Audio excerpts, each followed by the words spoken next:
Cédric m'a prêté son micro aujourd'hui pour cet épisode qui pourrait être le premier épisode d'une série si celui-ci vous plaît.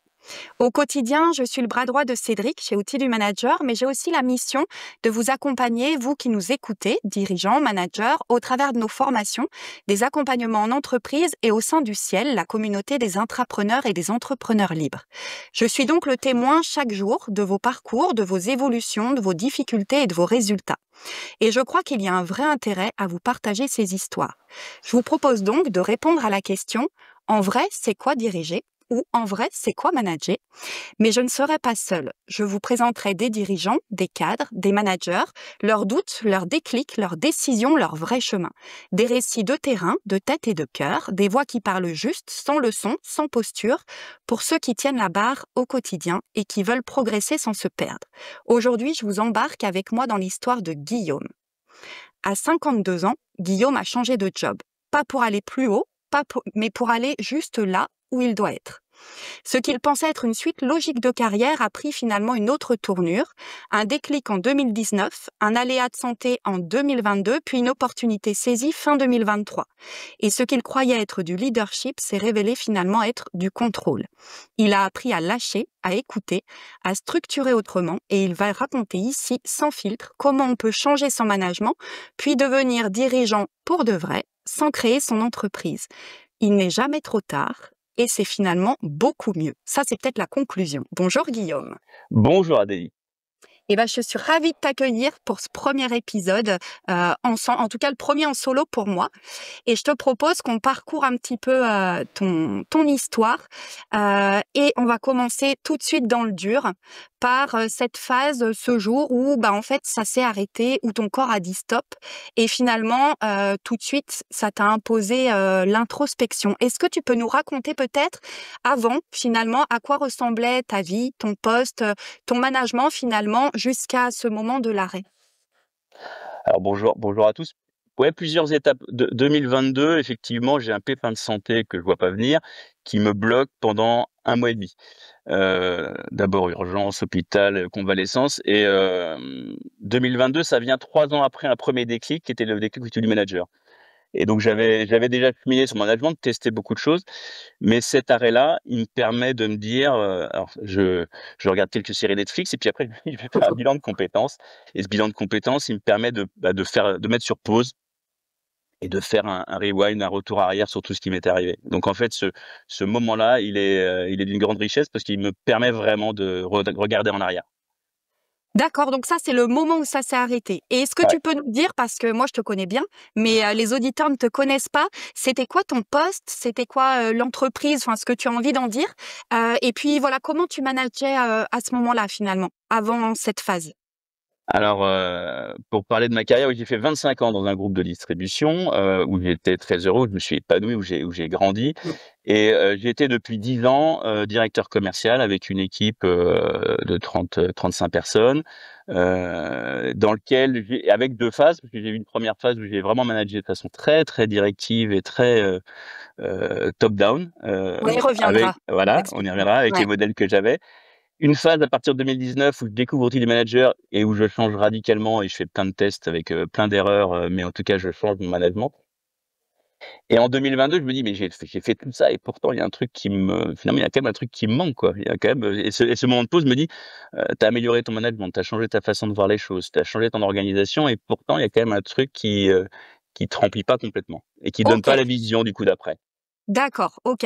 Alors, ce que tu me disais en préparant, c'est que tu avais en fait une envie, tu te sentais tourner en rond, pourtant tu avais déjà des responsabilités et tu avais envie de pouvoir quand même faire autrement, mais que tu n'avais pas le temps, pas l'espace finalement. Ouais, pas l'espace. Parce que j'ai tellement été dans l'efficacité que c'était effectivement j'arrivais pas à trouver ce moment de pause pour me dire finalement qu'est-ce que je veux faire après et Ouais. j'arrivais à un âge pas loin des 50 ans, voire 50 ans révolus d'ailleurs et de se dire: «Mais c'est quoi le jeu pour les 5-10 ans après?» et on en Alors, avait parlé ensemble, mais c'est le cas de pas mal de quinquagénaires managers. exactement, c'est le cas de beaucoup et dans la description que tu m'as faite, tu parlais même de cheval de course et c'est quelque chose qui revient, hein, souvent, dans vos discours, ce truc d'aller à fond. Peut-être tu peux nous dire justement, en termes de temps, c'était quoi, tes semaines? Comment tu travaillais? J'étais alors c'était ma culture de base, mais je crois que je suis passé de 80 heures à 70 heures en me disant: «C'était déjà vachement bien d'avoir économisé 10 heures», mais et je travaillais quasiment 7 jours sur 7 parce que le business, c'était 7 jours sur 7 et comme j'étais indispensable, je travaillais, j'avais l'impression d'avoir besoin de travailler tout le temps. Donc Ouais. beaucoup de travail. Je me levais très tôt le matin, mais en remplissant, ce moment-là de plutôt d'opérationnel que de stratégie. Donc un temps efficace, mais toujours de plus en plus rempli. D'accord. Donc, tu as maximisé l'efficacité, mais Mais il y avait des limites puisque pas de recul. avec un agenda qui était mais plein à 100 et sur 2 3 semaines, efficace, coloré, mais sans espace de liberté.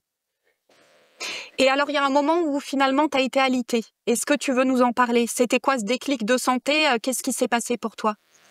Après, c'est toujours difficile de savoir, pourquoi le corps lâche à un moment donné, mais c'est de se dire finalement là, j'avais pas le choix, je pouvais pas travailler, même en termes de concentration, c'était difficile. J'ai décidé de couper parce que j'aurais pu continuer à faire un peu, je dirais de l'arrêt de Mmh. télétravail quelque part et c'était pas possible que physiquement d'ailleurs, c'était compliqué et donc bah, le fait de se dire finalement j'utilise ce temps pour moi, de façon positive et de faire un bilan, que j'ai fait même un petit peu après ma reprise. Ouais. Ça m'a permis de voilà, ce côté de pause et notamment, réfléchir à vraiment mes besoins fondamentaux et de me dire finalement, Mmh. comprendre mieux ce que j'avais parcouru depuis 25 ans et notamment ces 10 dernières années. Donc, au moment où le corps a lâché, tu t'es dit: «C'est le moment de faire une pause et de prendre» parce que finalement ça demande un sacré recul déjà? Bah, c'était de se dire: «Qu'est-ce que j'ai envie de faire?» et Ouais, j'avais 50 ans, donc c'était un moment charnière. J'avais ouais. écrit, je t'en avais parlé, mais j'avais écrit mon projet à 60 ans en me disant, comment je me vois dans 10 ans? C'est quoi mon 10 Mmh. sur 10? C'est quoi mon, vers quoi je veux aller? C'est quoi ma vision? Donc j'avais écrit un certain nombre de choses, mais je voyais pas forcément le chemin et Comment y aller? j'avais Ouais, pas le next step, en fait. Et je me d'accord. disais, et pour la première fois, je me disais: «Je ne me vois pas faire la même chose dans 3 4 ans, 5 ans» Ouais. et j'avais pas forcément de vision de piste, pour en Ouais, sortir. de comment y aller. Mais c'est déjà pas mal d'avoir la vision. Après là, on entend déjà la personne structurée qui travaille, régulièrement sa vision et on y reviendra. On vous donnera, les outils qu'utilise, Guillaume, il nous en parlera. Hem, Peut-être tu pourrais, partager ce que tu as partagé à Cédric en janvier 2024 parce qu'il me semble que ça a été un point de bascule, pour toi et je me souviens très bien d'un mail qu'on a reçu de ta part en janvier 2024 qui a été en fait un point de départ, je pense, pour la suite. Oui, au moment où j'écris le mail, en fait, j'ai décidé de quitter ma boîte. Je suis sur mon futur projet. Je fais mon préavis jusqu'au bout. On pourra en reparler. C'était aussi un choix. Oui. Et, et en fait, j'écris l'histoire depuis 2019. Et je dis, voilà, de ce côté un peu manager, un peu frustré, j'arrivais à évoluer et je me projetais sur ce futur rôle de dirigeant. On en parlera avec énormément de confiance, à la fois et pourtant quelque part un saut dans le vide et j'ai eu envie d'écrire à Cédric parce que finalement l'histoire, comme peut-être pas mal d'auditeurs du Lean Manager, elle se fait à distance et Ouais. heu et le point de bascule, on le fait seul, on écoute, on fait des formations pour certains d'entre nous et on évolue et là, en fait, je sentais que j'étais prêt et je me suis dit: «Tiens, c'est le bon moment de dire voilà, la la 1re étape de cette histoire-là de transformation de management, ça devient ce poste de dirigeant, ça devient une nouvelle histoire que j'écris et même s'il y avait de l'extérieur une prise de risque et c'est ce que Mmh. me renvoyaient peut-être aussi les gens de l'extérieur, Ouais, j'étais dans un niveau de confiance total. Voilà et ouais. pour aborder ce nouveau chapitre. OK et c'est un fil rouge, en fait, dans ton histoire, hein, l'écriture, le fait Ouais. de poser comme ça des jalons. Alors pour nous qui accompagnons, c'est génial, hein, parce que ça nous met vraiment, au courant de ce qui se passe et c'est hyper gratifiant. Mais peut-être justement donc ça, c'était janvier 2024. Si on revient un petit peu, tu as eu un peu un parcours assez classique finalement, du manager, expert, enfin de l'expert vers, le manager. Et finalement, donc c'est ce que tu nous disais dans ton déclic, tu as pas, fui un job, hein, ça a été une vraie décision, et ça a été même un parcours, je pense, identitaire pour toi de redéfinir une identité professionnelle. Donc peut-être tu peux nous raconter justement ce déclic, que tu as eu avec Outils du Manager d'ailleurs et cette découverte de ta vocation, managériale? Alors pour faire l'histoire et sans être trop long, c'est vrai que donc moi je découvre, je prends un poste de management quasiment au bout de 15 ans dans mon groupe, puisque auparavant je suis rentré sur des fonctions, chef de produit, puis, directeur de clientèle grand compte avec du management transversal, des formations management, mais pas vraiment de management direct Et donc, j'arrive en 2013 où on me propose ce poste de manager, qui est un gros poste avec une équipe importante et des enjeux commerciaux importants. Tu peux donner des chiffres, l'équipe, justement, Ouais, c'était quoi? l'équipe est montée entre 35 et 50 personnes, Ça va parler à beaucoup. avec effectivement pas mal de management intermédiaire, des chefs des ventes, des responsables téléventes, des responsables ADV. Et donc, une structure qui est en place et puis avec un challenge qui était, à l'époque, de réorganiser, le fonctionnement en fonction de directives du groupe et qui était un petit peu nouvelle. Et donc j'arrivais dans ce changement-là avec mon expertise qui était une expertise client, parce que Mmh. je connaissais bien la typologie de clients, notamment grands comptes en restauration collective, et une expertise produit puisque j'étais, issu des produits de la mer, hein. On était sur une activité de distribution de fruits et légumes frais, de produits de la mer frais, et on avait nous sur cette activité une grosse activité marée fraîche. Et donc je suis arrivé avec ces 2 expertises-là, Mmh. plus, plus la tête bien faite, le spécialiste Excel, des tableaux croisés dynamiques, et je suis arrivé avec ça et je suis très vite devenu, la meilleure solution pour mes équipes quand il y avait un problème sur un tableau, et puis très heureux de ça puisque indispensable. Et petit à petit, en tout cas entre 2013 et 2017, avec un patron qui était aussi assez directif, donc en fait ça fonctionnait. J'avais un modèle, qui était un petit peu comme ça, et puis mes mentors avant étaient aussi assez, très travailleurs, Mmh. et dans l'énergie, et aussi un petit peu dans une forme de directivité. Donc ça, ces modèles-là, je les ai reproduits assez naturellement, avec des résultats, hein, parce que, Mmh. il y avait plutôt des résultats. Il y avait pas de rétention, hein, parce que pour ceux qui suivent effectivement, on va dire que dans les 2 R, j'ai eu beaucoup de turnover, mais pour le Ouais. coup, un moment de résultat qui était plutôt favorable. Donc quand Et tu parles de résultats, tu parles de résultats en termes de performance purement économique. Purement purement économique, on a économiques? voilà, D'accord. voilà, je dirais entre 2013 et 2017, on a plutôt, des bons résultats, mais par contre une grande rotation, pour plein de raisons, dont Mmh. certaines qui me concernent directement. J'ai un nouveau patron en 2017 qui arrive, qui est très différent. C'est le premier qui me parle d'entreprise libérée. Alors d'ailleurs, c'est un choc complet, mais je Ouais. refuse l'obstacle, hein. Enfin, on pourra en parler d'ailleurs des fois d'aller trop vite, quand on n'est pas prêt, mais il me parle d'entreprise libérée, de pyramide inversée, de management, de délégation. Et en fait, lui, il est pas du tout fan de mon mode de management. Il trouve que je travaille trop, que c'est pas mes équipes qui travaillent. Enfin, alors que j'ai des très bons résultats, je ne comprends absolument pas qu'on puisse me reprocher de travailler mal, Oui, puisque j'ai parce que ça enfin, de marche. travailler mal, en tout cas, d'avoir les résultats. Et donc ça, c'est un premier déclic. C'est-à-dire que le fait est que j'ai plus un patron qui admire les 80 heures, mais j'ai un patron qui est Mmh. plutôt à me pousser à faire différemment.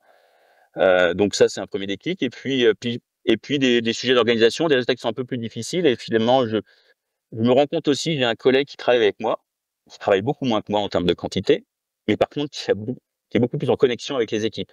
Moi, Mmh. je passe à côté de tout. Moi, Raconte je justement parce que je crois que c'est ça qui est important aussi de comprendre. Tu étais qui comme, genre de manager? alors, j'étais le genre de manager qui pouvait, alors moi, je disais bonjour à mes équipes le matin, puis je descendais voir des équipes en entrepôt et je remontais, puis je pouvais redire bonjour à l'équipe avec qui j'avais dit bonjour 5 minutes avant. Parce que j'étais déjà dans le coup d'après. C'est-à-dire que je leur disais bonjour, mais j'étais déjà dans l'action que je devais faire, la négociation, et cetera. J'ai été le manager qui pouvait passer complètement à côté. J'ai une collaboratrice, mais qui m'en a voulu pendant 15 ans. Heu, sa maman décède, je passe complètement à côté du truc, et donc je lui fais, un retour sur quelque chose qui n'allait pas, mais complètement décalé. Et cette collaboratrice, mais m'en a voulu, mais jusqu'à mon départ, et sans doute à juste titre. J'étais le collaborateur qui était pas très doué avec les gens, je pense. C'est Ce une que je dis, formule que Frédéric aime bien aussi, oui. et c'est le premier déclic que j'ai eu d'ailleurs quand j'ai écouté Ouais. Outils du manager. Je me Bah suis dit: oui. «Ah bah tiens, on peut être manager comme ça». Et j'étais sympa, hein, j'étais sympa, mais j'étais pas empathique. Je pense, voilà, Mmh. j'étais quelqu'un de sympathique, mais par contre, m'intéresser aux gens, c'était impossible. Et ce collègue qui était à côté de moi, qui en plus il avait un side job, donc qui mettait les choses, à leur juste place peut-être. En tout cas, il était connecté avec les gens, et donc les informations importantes qui pouvaient conduire peut-être ou à une démission, ou un problème relationnel, et cetera, Ouais. lui il les avait, moi je les avais jamais. Alors que je dis: «Mais c'est pas possible». Ouais, Il donc bosse, il te manquait une partie des infos finalement pour pouvoir encore, progresser. et Ouais. mais je disais: «Mais c'est fondamentalement injuste, je bosse 80 heures et lui à 35 heures, il a les infos qui me manquent, et cetera». Donc Ouais. des petites, enfin, c'est comme toujours, hein, c'est des petits signaux qu'on capte ou qu'on capte pas, ou qu'on Oui, capte en exactement.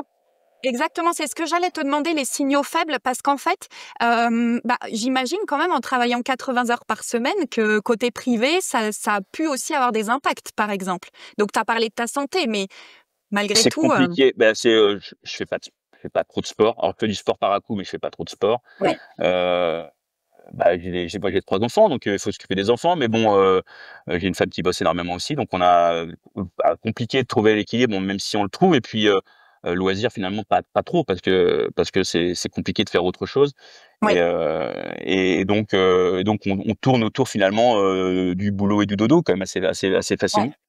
OK.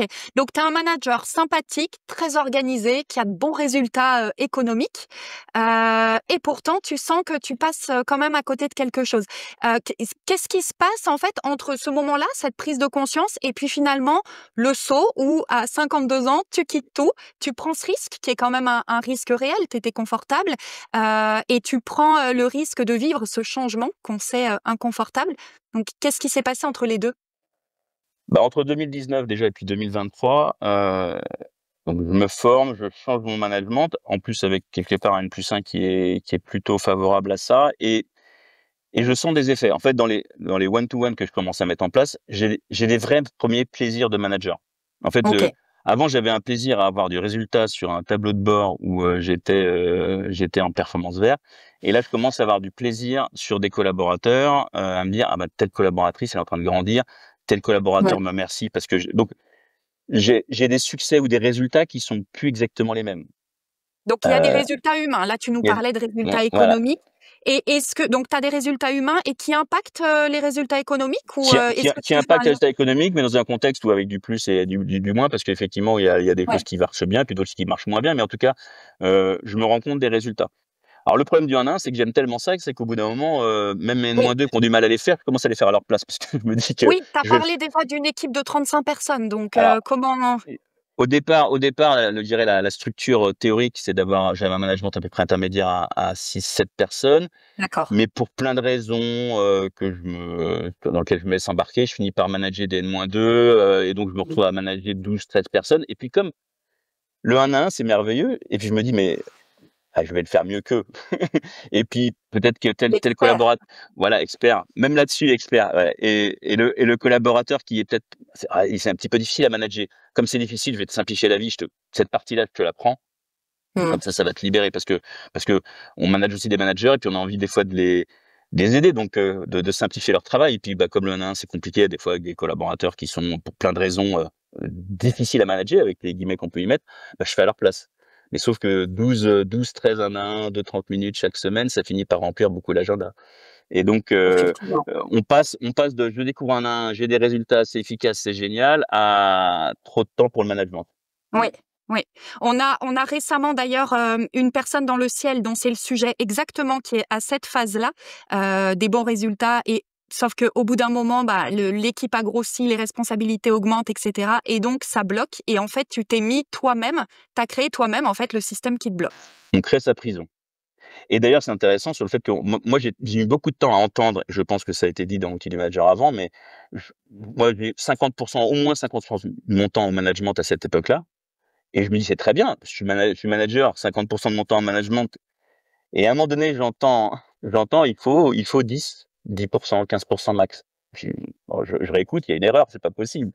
Et oui, parce que si effectivement on dérive et la dérive que je me suis, la petite prison dorée que je me suis faite et puis avec beaucoup de plaisir, hein, parce que passer du temps, avec les collaborateurs, j'y prends un peu de plaisir, mais sauf que le reste s'accumule et que l'agenda se Donc le remplit travail de énormément. fond ne peut plus se faire. Moi, la stratégie, je la faisais le week-end, hein. Ouais, Heu OK. et je m'autorisais même pas d'ailleurs à faire un travail stratégique, en semaine parce que quelque part dans mon modèle, c'était quand même un peu compliqué. Alors, ensuite, donc, tu as démissionné de ce poste de directeur commercial où tu te sentais, un peu frustré. Tu es resté, si je me trompe pas, 25 ans dans la même entreprise, 10 ans au Ouais, même poste, quelque chose ouais. comme ça. Voilà, donc il y avait, j'imagine, quand même beaucoup, d'attaches. Concrètement, tu as quand même quitté malgré, cette stabilité, malgré, le réseau que tu avais. Qu'est-ce que tu as laissé, derrière toi finalement, concrètement? Je pense que c'est important. Ce qui est compliqué, c'était les équipes, parce qu'enfin, en tout cas des gens, on me disait: «Si, je les lâche». Il y a eu un petit peu Mmh. ce côté-là, je les lâche. Ouais. J'avais des recrutements que je venais de faire, donc là aussi, on a une forme une sorte de responsabilité. On se sent pas très, très bien en disant: «Voilà, je fais venir quelqu'un dans une aventure et puis je Oui. le lâche, au bout d'un mois», donc il y avait des sujets comme ça. Après, c'est vrai que le cheminement entre 2019 et 2023, il est très long. Enfin, et quand je le regarde Oui, avec mais c'est l'écriture, important. Tu insistes beaucoup sur le temps que ça prend, effectivement, c'est important. alors la coupe en queue de cochon que j'ai du mal à comprendre, bah, je me suis dit: «Bah, c'est ça, j'avance et puis en fait, il y a des moments où je recule et puis je reviens en avant». Mais surtout, je me suis dit quand je fais ce choix-là et c'est intéressant parce que le recruteur qui me contacte, il me dit quasiment au 2e rendez-vous, il me dit: «Déjà, c'est dites-moi si vous êtes prêt à lâcher votre entreprise au bout de 25 ans». C'est vrai. Est-ce Mmh. que parce que c'est le sujet numéro un. C'est-à-dire que, et comme je suis devenu au fur et à mesure plutôt manager qu'expert et c'est ça en fait le Mmh. changement. Ce qui me permet en fait de franchir le pas sans avoir de crainte, c'est que finalement je me D'accord. suis dit: «Je suis pas un expert, de la distribution en restauration sur un univers produits fruits et légumes. Je Ouais. suis un manager dans un environnement agroalimentaire que je maîtrise». Mais c'est ça qui est vraiment le Et gros. donc, tu peux envisager de changer d'environnement avec cette compétence-là? Et OK. c'est ça que ça m'a apporté et c'est le déclic de confiance que j'ai voulu écrire à Cédric. C'est-à-dire que 5 ans avant, c'était impossible pour moi. C'est-à-dire Ouais. que la seule vision, c'était le coup d'après dans mon entreprise, Mmh. parce que mon chemin était là, quoi, et je m'autorisais même pas à penser ailleurs, d'ailleurs. C'est important ce que tu dis, parce que ça veut dire que devenir un manager finalement, plus relationnel, et moins basé sur ses compétences, d'expert, ça t'a en fait, permis d'ouvrir les portes, d'un autre avenir en fait, vraiment pour toi, d'une autre entreprise et cetera?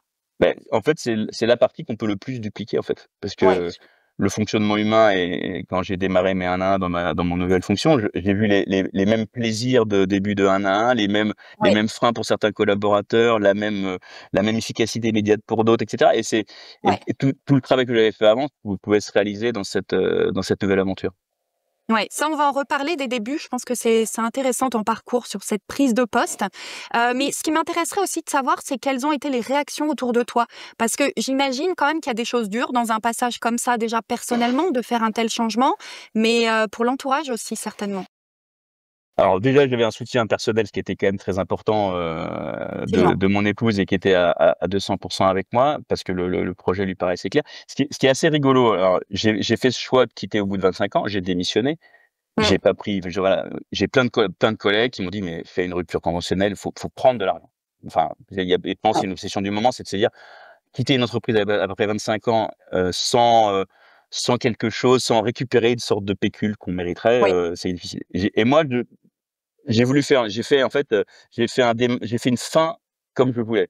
3 mois où j'ai pu, appeler les gens, poser, gérer, enfin, finir l'histoire et en fait, j'avais besoin de finir l'histoire correctement. Donc il y avait ce sujet de rupture conventionnelle en disant: «On te regarde quand même assez bizarrement, tu prends un risque et en plus, Mmh. tu pars pas avec, le pactole qui te permettrait peut-être de te protéger». Mais je voulais rupture conventionnelle, pour moi, il y a le terme rupture et je voulais pas ça. C'était, la fin d'une histoire OK. et le début d'une autre. L'autre réaction assez étonnante et qui faisait écho en plus à quelque chose d'interne chez moi, c'était, j'appelais des gens, ils me disaient: «Ah oui, j'ai appris que tu as racheté une boîte». Et ben, non, non, je quitte, Ah! je vais être dirigeant salarié et en fait, ça me renvoyait à un truc qui était là depuis longtemps chez moi, c'est que moi, j'ai longtemps voulu, eu envie, ce rêve d'être entrepreneur Oui. et en fait, non, c'est une nouvelle aventure, mais je vais être dirigeant salarié, c'est la boîte Donc m'appartient pas. intéressant, là on commence à rentrer un petit peu sur cette réflexion d'entrepreneur et je Exactement. t'inviterai à y revenir parce que justement ce parcours en fait aujourd'hui tu es intrapreneur et justement c'est intéressant de voir comment, tu as fait cette, comment tu as pris cette décision en fait? Donc on y reviendra. En attendant, est-ce que tu peux nous raconter un petit peu alors je me souviens que tu avais pris la formation, START qui Ouais. est, les 30 premiers jours, du manager pour ta prise de poste alors que tu étais quand même déjà expérimenté, tu avais déjà beaucoup retravaillé ton management et cetera.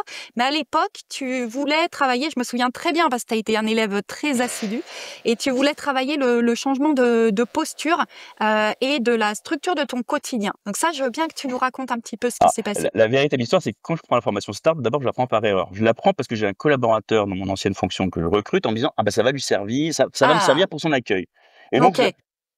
intuition, je dis: «Bah, tiens, c'est pas mal» et puis dès que je la parcours, je dis: «Ah bah, non, c'est en fait, c'est pour le parcours plutôt d'un manager dans une nouvelle Mmh. aventure» et donc je la mets de côté, mais je l'avais quand même parcourue, au global et effectivement, je me suis dit, comme j'avais du temps, j'avais 90 jours. Moi, je prenais la succession de quelqu'un qui prenait sa retraite, donc on avait 3 mois Ouais. ensemble. Donc ce qui était génial, c'est que les 3 mois à ne rien faire, à ne pas prendre de Tu les décision, avais. je les avais si je voulais les prendre, puisque finalement j'étais dans Mmh. cette Alors quelque c'est part pas cette 3 posture-là. mois à ne rien faire, juste je Bah précise ça, c'est quand même important.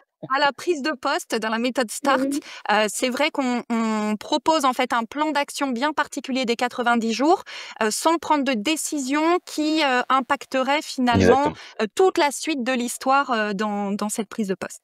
Et le fait de dire: «Je prends pas de décision», c'était hyper important. Alors j'ai effectivement beaucoup structuré, parce que je suis très organisé aujourd'hui, mais c'est une Oui, qualité que j'ai, plutôt, développer. développée. C'est pas quelque chose, d'intrinsèque et donc effectivement et notamment moi, au bout de 10 jours, on me demande de décider d'un recrutement et je dis: «Non, voilà, je pense qu'il y a un problème, c'est important, mais je prends pas une décision structurante sur un CDI, sur une PME de 30 personnes, au bout de 15 jours».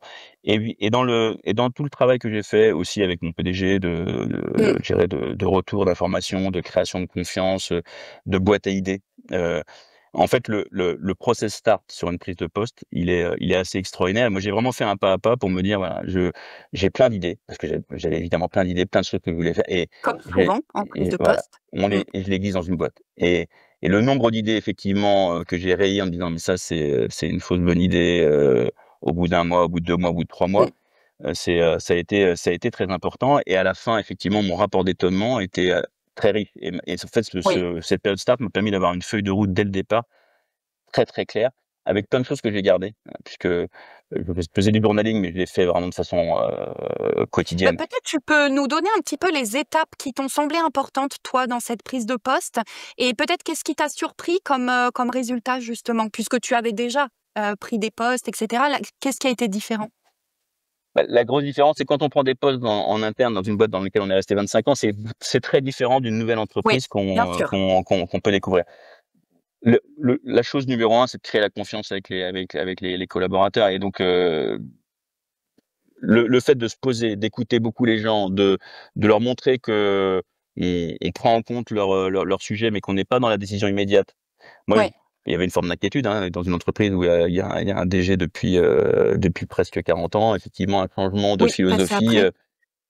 et le fait que j'ai beaucoup travaillé sur la culture d'entreprise grâce à Formation Start et je me suis dit: «Comprendre la culture» et non pas celle que je voulais, pas forcément celle qui était d'ailleurs toujours annoncée, mais j'ai pris beaucoup de temps à essayer de comprendre comment fonctionnait cette boîte et d'ailleurs je me suis rendu compte qu'il y avait plein de choses qui pouvaient me correspondre et puis même dans le management, il y a plusieurs formes de management dans la boîte, mais c'était intéressant de se dire, voilà, la culture intrinsèque de la boîte, il y a de la polyvalence, il y a une culture forte du résultat, il y a beaucoup d'autonomie, c'est une boîte très simple dans la relation entre les gens. Tout ça, j'ai pris beaucoup de temps et sans la formation Start, je ne me serais pas posé sur cette question de culture de la boîte que j'intégrais, que j'avais D'accord. perçue un peu de l'extérieur avant le recrutement, mais quand on est dedans, on sent énormément ces choses-là.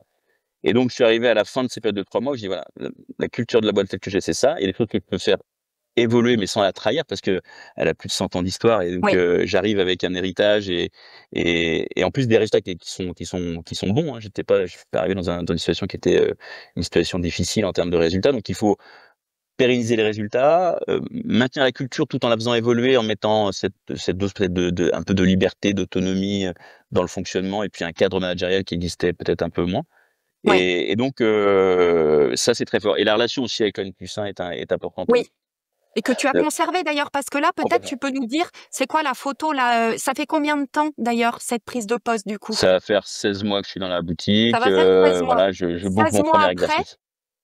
Voilà, tu boucles le premier exercice 16 mois après. Heu, Si tu avais à refaire ta prise de poste, tu referais la même chose? Je changerais, ouais, globalement pas Pas t'aligner? rien en OK. termes de en fait et c'est notamment dans la relation après avec un N+1 qui est à distance, donc je suis très autonome dans ma fonction. J'ai un PDG Oui, qui est à 600 kilomètres et alors, j'ai transformé le 15-5 en 10-1, c'est-à-dire que je fais 10 minutes et je sais qu'en 1 minute, je veux qu'avec un petit mail synthétique, d'accord. effectivement, qu'on fait en période, start, mais que j'ai maintenu, c'est, voilà, les faits marquants, là où j'ai Oui, besoin éventuellement d'un support ou d'une discussion avec mon PDG et puis, les points à venir.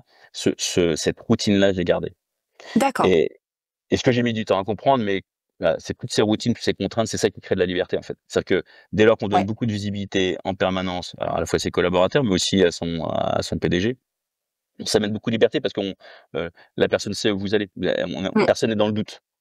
Voilà. ouais.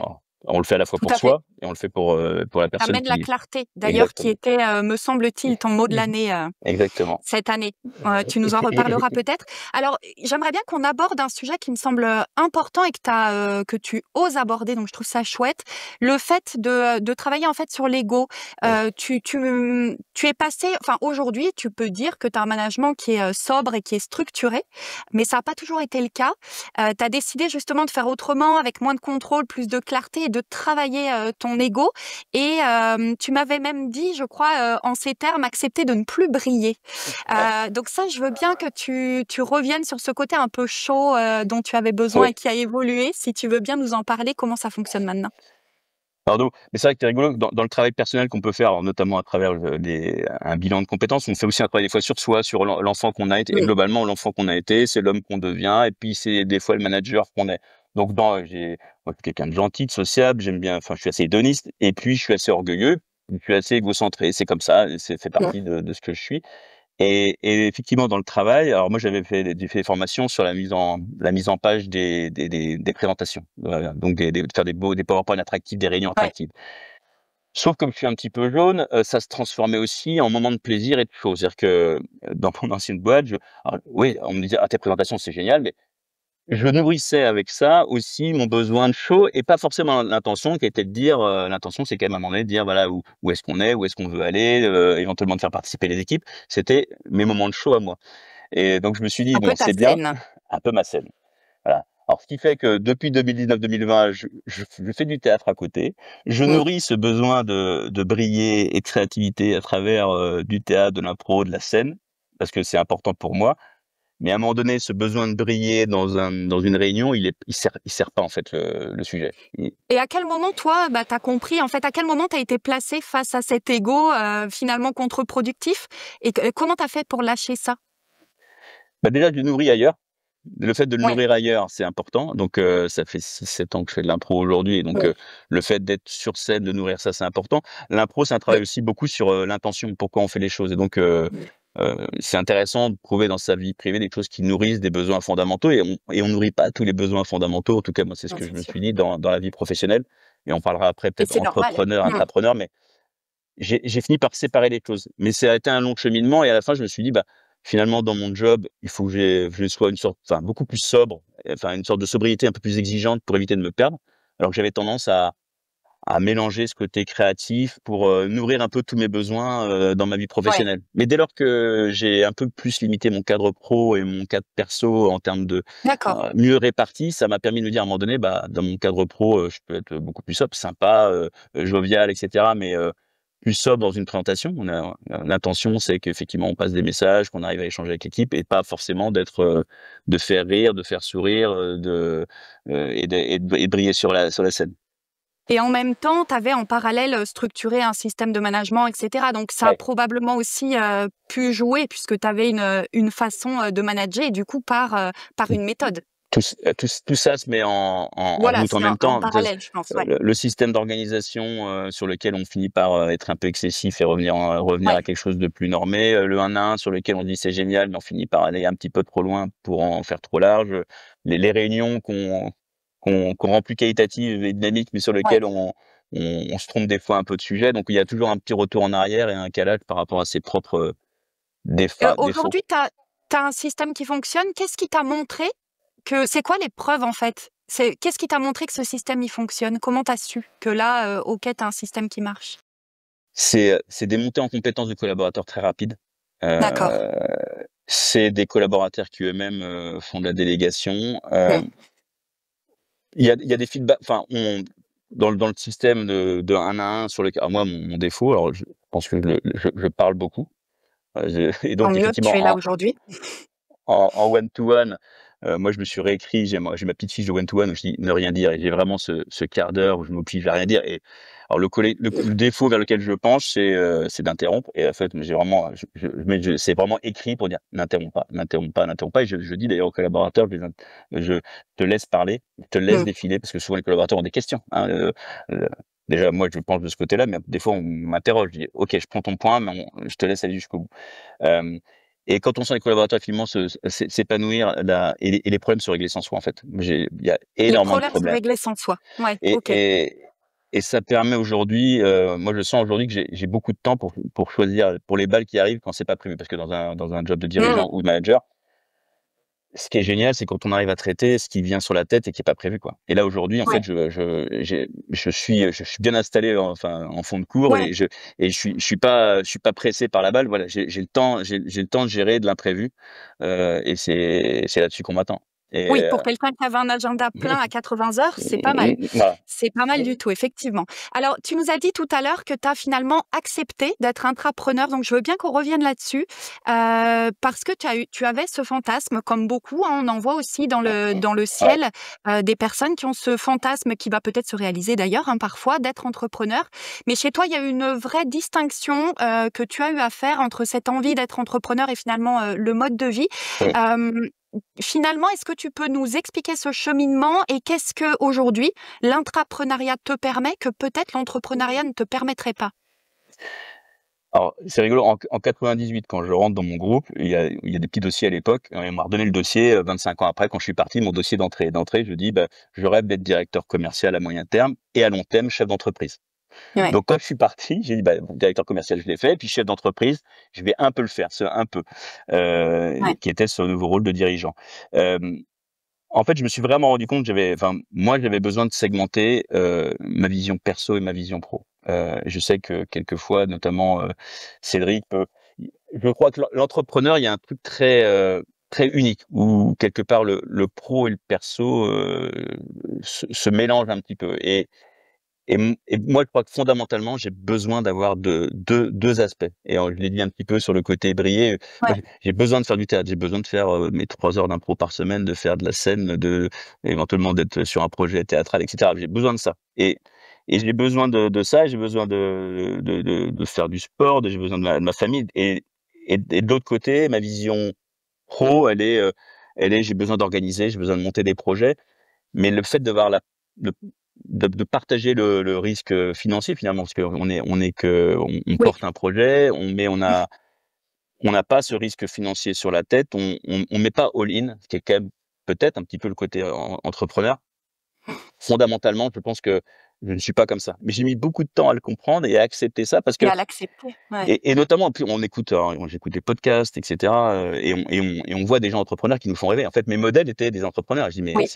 et quelque part, on disait: «Mais je suis pas à la hauteur de ça et j'aimerais tellement», enfin, en tout cas, cette petite voix qui nous dit qu'on aimerait, mais qu'on fait pas, qu'on franchit pas le pas. Donc c'est ça qui est des fois un petit peu difficile à gérer.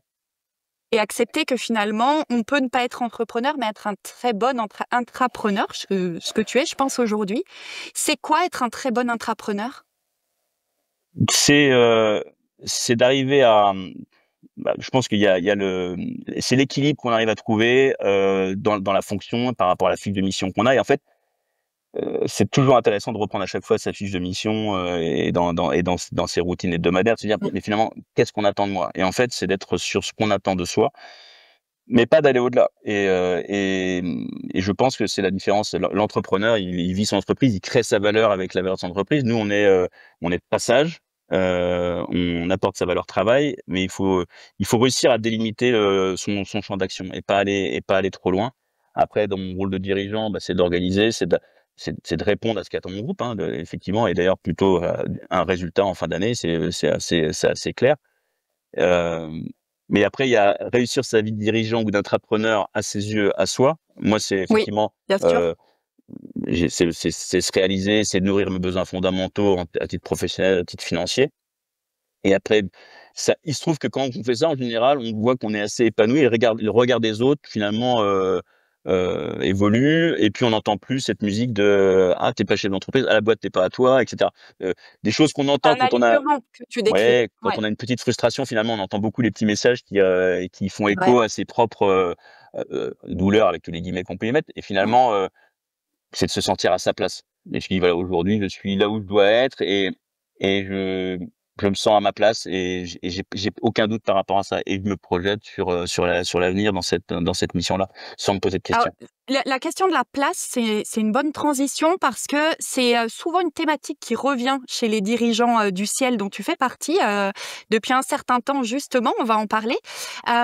Tu disais tout à l'heure que ce côté, ce besoin de faire le show, etc., tu as pu en fait trouver d'autres espaces d'expression que justement en fait des fois de savoir scinder, de trouver l'environnement dans lequel on peut exprimer ce qu'on peut pas exprimer justement dans le cadre du travail. Je sais que le ciel a participé à ça. Est-ce que tu peux nous expliquer un petit peu, déjà, pourquoi tu as rejoint le ciel? Qu'est-ce que tu y as trouvé? C'est quoi pour toi? Et voilà, où est-ce que tu en es aujourd'hui?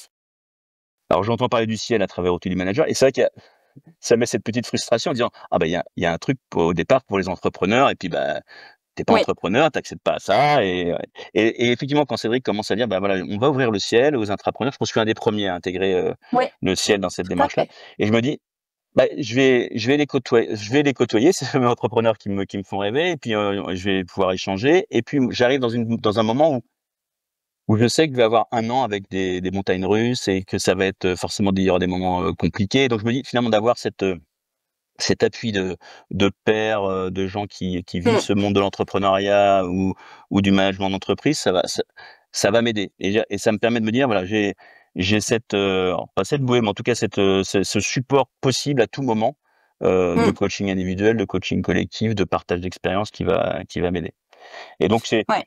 j'entre dans le ciel, mais voilà, pas avec un plan d'ailleurs, en me disant voilà, je pense Oui, qu'intuitivement, je me dis: «Je tente cette expérience-là parce que ça va me permettre de me sécuriser». Parce qu'il y avait quand même un tout petit syndrome de l'imposteur en disant: «Bah, finalement, je passe d'un oui, cadre je me souviens. commercial Ouais.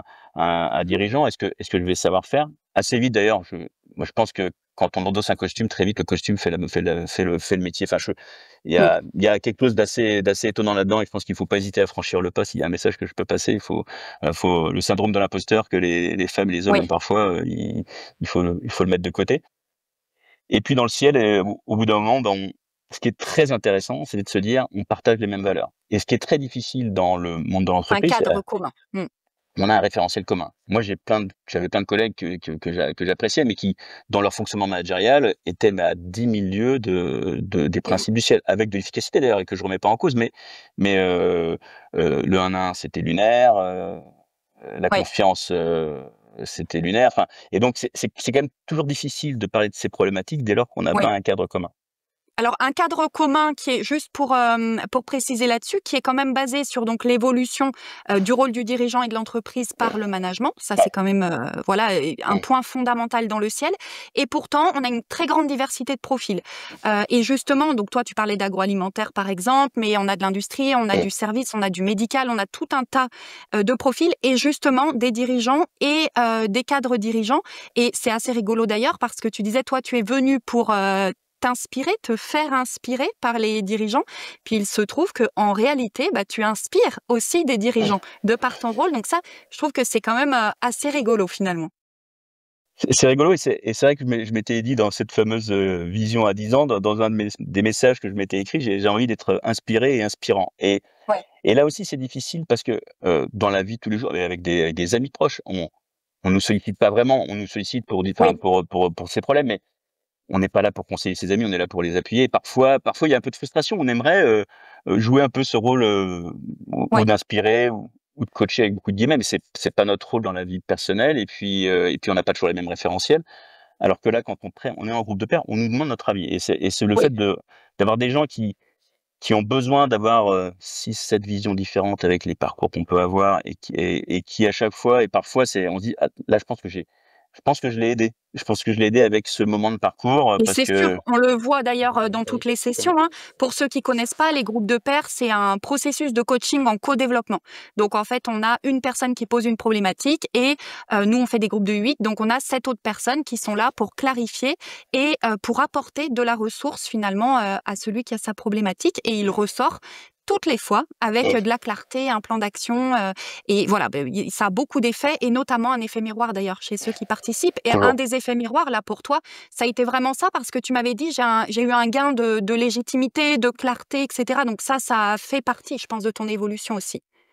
C'était ce que je recherchais. C'est vrai que c'est des Ouais, fois difficile d'exprimer, ce qu'on fait, pourquoi on le fait, heu, les moteurs qu'on peut avoir en place et le fait de l'exprimer, de le challenger avec d'autres et Mmh. je m'étais dit au départ, mais c'est vrai qu'effectivement quelqu'un qui est pas dans l'agroalimentaire, est-ce que c'est Oui, légitime bien pour sûr. avoir une discussion? Et en fait, il y a souvent il y a toujours des points communs et effectivement à Bah, chaque tu groupe de l'exprimais très bien pour le management, en ouais, fait, hein. ouais. C'est finalement, c'est reportable, c'est ce que tu expliquais, Et ouais. avec des parcours qui sont très différents, parce qu'il y a des gens effectivement Mmh, qui ont 30 ans, d'autres qui ont 60 ans, des parcours, des tailles c'est vrai. d'entreprise très différentes et le fait Mmh. aussi de partir d'un problème qu'on ne connaît pas Mmh, et en 1 heure de se dire cette gymnastique de résolution de problèmes, qui sont des problèmes qui sont souvent importants, majeurs, hein, oui, puisqu'ils sont mis sur la table c'est sûr. et de se dire qu'en 1 heure, on arrive à éclairer quelque chose qui semblait, sombre pour la personne, en tout cas très diffus. Alors déjà, des fois, rien qu'en posant la question, on arrive à trouver un bout de réponse, Mmh, c'est vrai. et en challengeant la question d'ailleurs, parce que c'est arrivé très souvent que la question de départ Mmh, a évolué,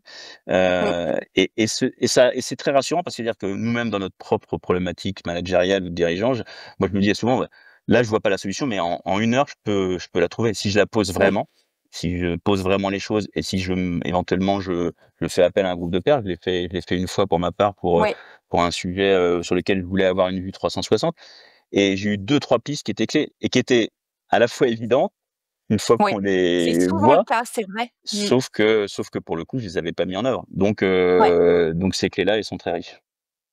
Est-ce qu'il y a un moment, une session, un membre qui t'a particulièrement marqué, dans le ciel, qui a été une clé pour toi?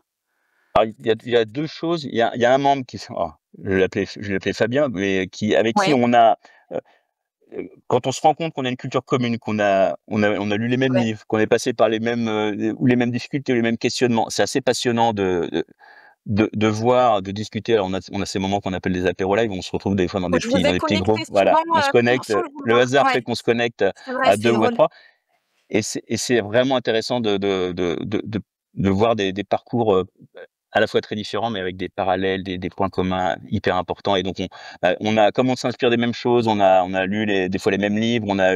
on a les mêmes questionnements, et c'est vrai que c'est très, très riche de ce point de vue-là.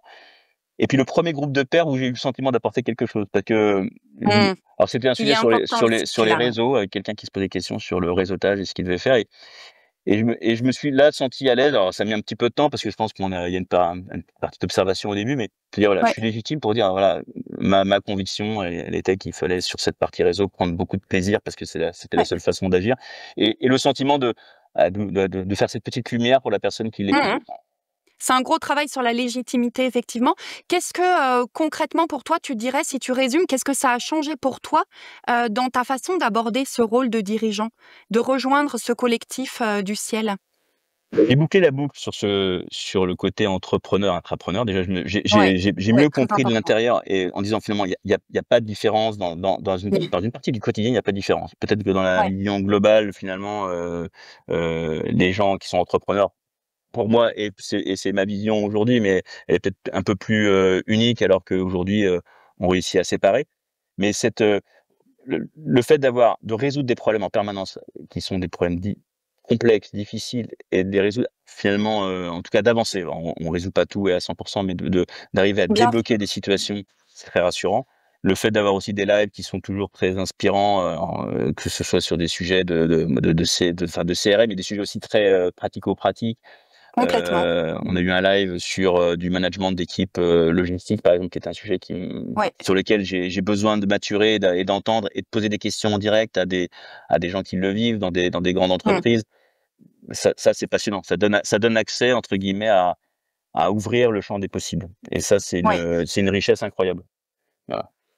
Tout à fait. Alors, peut-être, tu sais qu'on est chez Outils du Manager, donc on aime quand c'est pragmatique et je pense que tout ce que tu as mis en place finalement aujourd'hui qui est évident, dans ton quotidien, cette hygiène perso, ta gestion d'agenda, ton système, si je résume un peu ton système, c'est, action, anticipation, apprentissage. Ouais. Si je résume bien, tu corrigeras.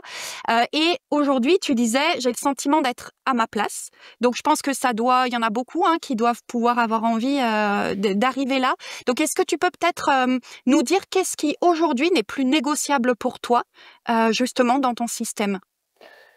Ouais, tout ça met du temps à se mettre en place Ouais, faut se dire la vérité, tout peut s'écrouler parce qu'on peut prendre un coup qu'on ne voit pas venir et donc je suis toujours bien très sûr. prudent et avec beaucoup d'humilité sur ce chemin-là.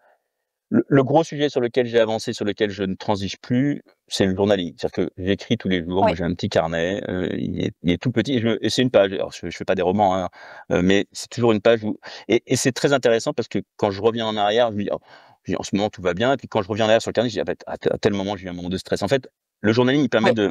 de rendre concret des moments de stress et de voir aussi comment on s'en sort à chaque fois ou des et les doutes qu'on peut avoir et dès qu'on écrit, moi, bah, je pense, alors pour beaucoup de gens, c'est le cas et on en l'a partagé aussi, dans le ciel, mais Oui, c'est vrai. l'écriture à la main sur, Mmh. et elle apporte quelque chose de fondamental.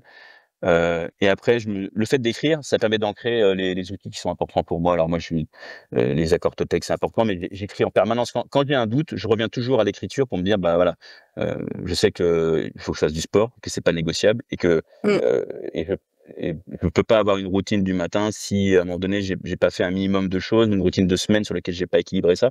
Le sommeil, mais je me Ouais, l'écris. Moi, je sais que ouais. je suis capable de dériver. Je suis cap Oui, mais voilà comme tout le monde, et donc comme en tout le fait, monde, bien sûr. Mmh. souvent le fait d'avoir en fait ces principes de fonctionnement écrits que je peux retrouver dans mon carnet, sur lesquels je reviens et cetera, ça m'aide beaucoup. Donc Et c'est j'ai des principes. ouais. Je sais aussi que tu as beaucoup finalement, de récurrence. Tu vois, tu parlais, de ta vision, tu as des routines très récurrentes. Est-ce que ça tu peux en parler? C'est quoi en fait tes routines récurrentes qui te permettent d'avoir cette juste posture? Et comment tu te réalignes quand ça dérive? Notamment sur cette routine que j'ai du lundi, systématiquement, je regarde la vision, bah, à la fois la vision de l'entreprise, je me suis écrit, je relis ma vision personnelle et ma vision pro, voir si je suis bien aligné. Je reprends après mes objectifs, mais donc c'est très finalement, c'est très processé. Ouais, Et on m'aurait ouais. dit ça il y a 20 ans, moi enfin, pour moi la routine tue la créativité, la routine c'est la mort, et j'essaie d'expliquer à mes enfants aujourd'hui que, Ouais. c'est la contrainte qui serait la liberté et je fais le parallèle avec le théâtre en impro. Le théâtre d'impro, pour être juste, il faut se fixer des contraintes et c'est ça qui crée la liberté et dans le travail, c'est ça aussi et donc aujourd'hui, et j'ai un peu perdu le fil, mais voilà, j'écris tous les j'ai le fait d'avoir écrit ma vision, mes objectifs et que chaque lundi, je reparte de ça Mmh. mais c'est 5-10 minutes, hein, de se Ouais, relire à chaque fois les choses. En fait, on a l'impression que c'est simple, on a écrit une priorité sur 3 mois, alors je suis très axé sur le 90 oui. jours. Tu as On dit: l'impression «C'est que tu vas simple». la Bah, garder en forcément, tête, en fait, bah, non. non, en fait, non. Je me dis: Mmh. «Ah bah, tiens, En fait, non. j'ai dans mes 5 priorités du trimestre que j'ai écrit, beh, il y a un truc que je suis en train de complètement lâcher» mais Mmh. à chaque fois, ça me le fait. À chaque fois, je me dis: «Ah mais ça, je l'ai la semaine dernière, j'ai pas été suffisamment dessus, il va falloir absolument qu'on remette un point par rapport à ça». Ouais. Donc et cette routine du lundi qui, par le passé était devenue une routine très opérationnelle, aujourd'hui, c'est vraiment une routine stratégique sur laquelle je pose systématiquement. Journaling, globalement tous les jours, sauf grande exception et en fin de semaine, je relis toujours mon carnet de la semaine. Alors pas Victor Hugo, donc c'est pas une grande écriture, c'est pas de la grande littérature, mais je me relis et Mmh. c'est ce qui me permet aussi de faire mon bilan de semaine à titre professionnel pour me dire finalement, les moments de la semaine, ça a été ça, puisque pour le coup, j'y mélange du pro et du perso. Mmh. Mais Ouais, et tu as beaucoup, évolué. Je reviens sur ce système dont tu me parlais, qui est vraiment, le passage à l'action finalement où tu dis, voilà, je tous les jours finalement, c'est quoi une journée réussie? C'est une journée où j'ai voilà, progressé. j'y sont les journées Ouais, 3 A, voilà, où il y a eu de ouais, l'action, il y a eu de l'anticipation et puis il y a eu de l'apprentissage.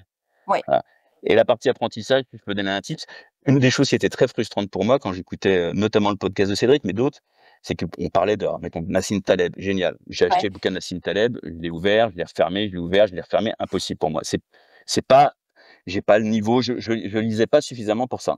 J'ai découvert, Audible, j'achète tous les livres un peu complexes comme ça de développement personnel, de management, je les achète aujourd'hui en audio. J'ai la chance de vivre en région parisienne, j'ai beaucoup de bouchons, je fais de la course à pied, donc j'ai du temps pour écouter, et aujourd'hui, en fait, pour la partie apprentissage, je me nourris systématiquement à la fois de podcasts, mais aussi maintenant de livres. Donc, Skin in the Game de Nassim Taleb, ou l'Almanach de Naval Ravikant, ce sont des livres extraordinaires, mais je suis incapable de les lire. Mais par contre, se nourrir de ça, Ouais. à travers aujourd'hui du livre audio, c'est en termes d'apprentissage, pour se dire: «Tiens, finalement, aujourd'hui, j'ai appris des choses, je me suis nourri en termes de réflexion». Je trouve ça important. Mais pour le coup, après, il faut mettre en œuvre les choses et c'est vrai que le risque, ce qui m'avait beaucoup plu dans ODM, c'était le terme forme-action. Je trouve que le truc le plus génial qui a été, je trouve que c'est ça, c'est forme-action. Et tant qu'on n'agit pas, on confonde pas les choses. En fait, et donc moi, tous les jours, je me dis: «Voilà, faut que je sois dans l'action, au niveau de mes équipes, de mon business».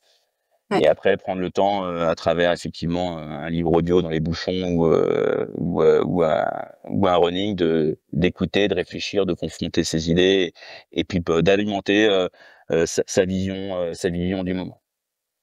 Et tu nous as fait tout à l'heure un peu la photo du manager que tu étais ou de Mmh. l'expert même plutôt que tu étais. Et là maintenant, après toute cette évolution, tu décrirais comment aujourd'hui le manager dirigeant que tu es et les résultats que tu as en fait en termes d'équipe, résultats économiques, etc. C'est quoi les résultats? Je pense que je suis un manager libéré. J'ai des équipes que j'ai amenées à se libérer et à prendre confiance en elles. Hem, je trouve ça assez extraordinaire, les opportunités que ça crée. Genre aujourd'hui, on crée Oui, même parfois même des opportunités commerciales, mais qui sont quand on reprend le fil de pourquoi on a entre guillemets «eu ce succès commercial», oui. c'est souvent dû à: «J'avais la tête levée à ce moment-là» et en fait, on se donne la chance, enfin on se donne l'opportunité d'accepter la chance. Moi, dans mes outils perso qui dépendent de moi, il y a un truc qui s'appelle la chance. À la fin, il y a quand même la chance. Oui, Et ce ouais. facteur chance, bah, des fois, elle peut passer, et on peut ne pas la saisir. Donc je me dis: «Si elle passe, il faut que je sois en capacité de la saisir» et aujourd'hui, c'est vraiment ça, c'est d'être capable de saisir les opportunités. Mais ça peut être, un recrutement. Moi, j'ai recruté Mmh. quelqu'un pour dans 6 mois, par exemple. Mais c'est une opportunité que j'ai vu passer parce que j'avais la tête levée pour le faire et en disant: il faut c'est une opportunité qu'il faut saisir pour, gérer un problème de demain» et ça, si on Mmh. n'a pas la tête levée, on n'est pas capable de le faire. D'ailleurs, c'est souvent, un des retours que vous faites, dans le ciel, c'est que ça fait lever la tête. C'est exactement ça, c'est ce moment qui permet de faire lever la tête. Se dire à un moment donné, on participe à un live à 17 heures, on pose 1 heure, on est dans un moment, effectivement, on lève la tête Ouais. et on prend ce moment-là. Il faut et c'est pas des moments perdus Mmh. et là encore, je pense il y a 15 ans, c'était impossible. Oui. C'était impossible. Ouais, bien Je me sûr. serais même pas autorisé à ça et en fait, Ouais. heu, il est nécessaire pour être, je pense, un bon dirigeant et un bon manager de se nourrir, Mmh. et on peut pas être en permanence dans l'action. L'action, elle est nourrie par la réflexion. Les 2 s'auto-alimentent, mais on a besoin des 2 Ouais. et je pense que le plus gros changement, il est là, c'est que tu prends ce temps de réflexion, et de confronter. Ouais. Et très régulier, hein, je dois dire. Ouais. Tu es un membre assidu et régulier. Ouais, vraiment. Et qu'est-ce que alors, franchement, là, tu nous dresses quand même un parcours finalement qu'on pourrait, penser assez fluide et cetera. Hem, et quel est le coût peut-être de tout ça, pour toi? Parce que c'est voilà, il y a certainement des choses qui ont été difficiles et qui sont encore difficiles, aujourd'hui, des choses auxquelles on doit renoncer. Est-ce que ça, tu veux nous en parler? Mais il y a pas de enfin, il y a des difficultés. Il y a le fait de se dire, on a envie de continuer à avancer. Quand on avance, Ouais. il y a et d'ailleurs quand on se forme et c'est une des difficultés d'ailleurs, je trouve quand on a des déclics, en management, même enfin, sur la relation avec ses collaborateurs, le retour en arrière et il y en a forcément, Ouais. ils sont des fois encore plus difficiles à vivre. Parce que quand on Mmh. a alors je pense à l'organisation, quand on se dit: «Putain, je me suis tout bien organisé, j'ai ma boîte mail à zéro, heu, j'ai encore» putain, si on a encore des problèmes de temps et d'organisation, c'est encore plus difficile à vivre parce qu'on a l'impression Oui. on a fait un chemin. Mmh. Donc je sais que tout ça est fragile et aujourd'hui, en fait, l'idée, c'est de dire qu'on peut toujours avoir un coup dur, professionnel ou perso, mais et donc j'ai l'impression que j'ai mis toutes les chances de mon côté pour pouvoir gérer ce coup dur et et ce coup qu'on voit pas venir. Je sais plus si c'est là que parle de Mike Tyson, on peut avoir une stratégie face à Mike Tyson, mais une fois on prend le premier coup, bah, c'est la stratégie, elle vole en Ouais. éclats. Donc il faut être, très prudent avec ça. Donc il y a toujours cette petite crainte qui se dit à un moment donné: est-ce que je vais être capable de gérer le coup qui viendra à un moment donné? Parce que la vie, elle est comme ça et que ce soit à titre pro et perso. Hem, après non, aujourd'hui, je me sens capable de. Je fais ce choix de travailler moins et de travailler mieux, Mmh. mais peut-être qu'à un moment donné, il peut y avoir un moment donné où je suis obligé de retourner à la mine un peu plus, parce pour des raisons, est-ce que je serais capable de faire ça? Ça peut être une question de se dire à un moment donné de faire à la place d'eux parce qu'on n'a Mmh. pas la solution, et ça peut et quelquefois ça peut arriver, on peut le subir. Est-ce que je serais capable d'en ressortir? Ouais. C'est pas si évident que ça. Voilà et puis avoir envie toujours d'inspirer, de passer des messages, à l'extérieur et ça parfois je suis pas très, très doué pour le faire. Je Il y a des frustrations, hein, toujours par rapport à ça. On aimerait être beaucoup plus clair dans ce qu'on exprime, par rapport à ce qu'on a dans la tête et là quand je parle avec toi, je Bah, me dis: «Tiens, on verra les retours, si est-ce c'est que ça clair reflète ou pas. ce que j'ai en tête ou pas?» Voilà, mais Quelle est la prochaine étape pour toi? Ah. La question, elle est pas simple. Non, je sais. Prochaine étape, déjà, moi, je crois fondamentalement qu'il y a des choses qu'on voit dans la durée. Il y avait un ancien Mmh mh. patron que je connaissais qui disait: «On juge finalement un manager, sur, 3 à 4 ans», et je pense que c'est ça, le parce que faire des résultats à court terme, bon, quelque Mmh. part, tout le monde est capable de les faire, quelle que soit la méthode. Et donc, voilà, j'ai une projection en tout cas sur des changements à opérer dans mon entreprise, et des mouvements à faire sur 2 ou 3 ans. Donc c'est déjà cette vision-là, Oui. et Mmh. mmh et comme je me suis écrit mon petit 10 sur 10 sur plein de sujets, perso Oui. et pro, et ben, écoute, si j'arrive à une moyenne de 8 sur 10 sur tous ces objectifs, ce sera pas mal. Je les ai relus grâce à toi parce que je les avais laissés de Ah côté, super. et donc je me suis dit: «Tiens, en fait, là-dessus, voilà, d'arriver à prendre soin de soi, d'arriver à prendre soin des autres, et puis d'être ce manager, toujours ancré». Donc, j'ai envie de dire, déjà maintenir ça, c'est déjà Oui, une tout bonne à fait. chose. Alors, toi qui as envie d'inspirer et de transmettre, je vais te proposer pour conclure, notre échange, 4 questions, D'accord? auxquelles je te propose de répondre. Dans tout ce parcours, est-ce qu'il y a un mythe du management que tu as pu déconstruire? Un mythe que tu avais, une croyance que tu avais, que tu as déconstruite? Bah, le manager parfait, parce que alors j'ai eu un mentor, je t'en ai parlé, mais Oui. qui est décédé, et qui était un type extraordinaire, une charge enfin, qui était capable d'abattre une charge de travail extraordinaire, donc qui était mon modèle absolu, qui te faisait un entretien, qui te faisait un compte rendu de 2 pages avec toutes les actions que tu avais à mener, et ça a été mon modèle, et je pense qu'il s'est perdu aussi à cause de ça, et je crois qu'il en est décédé, et ça a été terrible pour moi, et d'avoir déconstruit ça, il m'a aussi apporté ça. C'est-à-dire que de me dire Mmh. que on je veux dire, manager aujourd'hui, quand on a 50 ans, 55 ans, ça peut être très difficile, ça peut être destructeur, et on peut se détruire. Enfin, c'est dans Mmh. l'entreprise, j'ai vu beaucoup autour Bien de moi, sûr. des gens se perdre, des burn-out, des gens, perdent Mmh. le pied, se mettent en colère sur eux-mêmes, sur l'entreprise, sur le monde, et cetera, et ça, c'est un vrai sujet. Voilà, donc, Oui, oui, on en reçoit vraiment des messages comme ça. Qu'est-ce que tu dirais à toi de 40 ans? je dirais: «Écris, fais du sport, dors», et je pense que je m'écouterai pas. Parce Mais que tu le dirais maman peut-être d'autres de 40 ans, auront voilà. la sagesse de En t'écouter. fait en fait, il y a des choses très, très basiques dans la vie, mais c'est que, voilà, en tout cas pour moi, mais je pense que c'est pour beaucoup de personnes, si tu dors pas bien, si tu fais pas du sport, si tu prends pas soin de toi, Ouais, à un moment donné, en fait, ça retombe sur, ou le perso ou pro ou ça les pourra 2. pas tenir. Et donc, mais c'est difficile d'avoir, enfin, moi, à 40 ans, j'ai eu des enfants un peu tard.